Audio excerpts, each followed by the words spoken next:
Mobile charger घर के socket पर प्लग करते ही मोबाइल चार्ज होने लगता है। अगर हम इस मोबाइल फोन के चार्जर को अंदर से देखें तो ये कुछ ऐसा इलेक्ट्रॉनिक चीजों से भरा रहता है। यहाँ लगा सभी इलेक्ट्रॉनिक आइटम्स एक टीम की तरह मिलकर काम करते रहता है। इतने सारे इलेक्ट्रॉनिक चीजों को देखकर शायद तुमको कुछ कंफ्यूजन हो रहा होगा। चलो इसको आसान बनाने के लिए ये सभी इलेक्ट्रॉनिक कंपोनेंट्स को एक लाइन पर रखते हैं। अभी इसके वर्किंग मैकेनिज्म को भी एक एक करके समझते हैं। सबसे पहले होता है ये पावर का इनपुट, मतलब यहाँ से 220 वोल्ट का पावर दिया जाता है। ये एसी करंट का फॉर्म में होता है। हमारे घर के एसी करंट नॉर्मली 220 वोल्ट से 240 वोल्ट के बीच रहता है और हमारे मोबाइल को चाहिए 5 वोल्ट। इसीलिए करंट को इस छोटा सा ट्रांसफार्मर से गुजारा जाता है। यही ट्रांसफार्मर एसी 220 वोल्ट से 5 वोल्ट तक करंट को कम करता है और ये करंट नेक्स्ट स्टेज तक भेजा जाता है।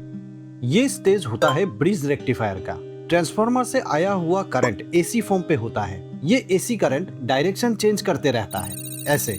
इसीलिए ये करंट को डीसी पे कन्वर्ट करने के लिए ये ब्रिज रेक्टिफायर का यूज होता है।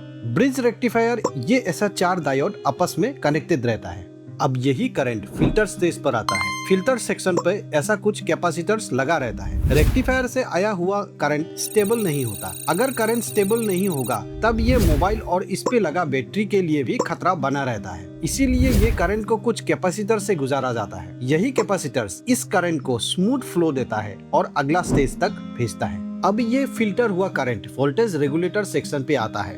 वोल्टेज रेगुलेटर सेक्शन पे ये ऐसा आईसी लगा रहता है, मतलब इंटीग्रेटेड सर्किट। मान लो ये चार्जर का ब्रेन जैसा काम करता है। यहाँ आईसी मतलब इंटीग्रेटेड सर्किट मोबाइल फोन तक कितना वोल्टेज देना चाहिए, कितना एम्पियर जाना चाहिए और आगे का कंपोनेंट्स को नियंत्रण करने का काम भी यही आईसी करता है। और हाँ, मोबाइल पर चार्ज फुल होने पर करंट को रोक देने का काम भी यही आईसी से ही होता है। अब इतना कुछ प्रोसेस से गुजरने के बाद ये करंट बिल्कुल रेडी और सेफ होता है मोबाइल फोन को चार्ज करने के लिए। वीडियो अच्छी लगे तो लाइक और सब्सक्राइब जरूर करना।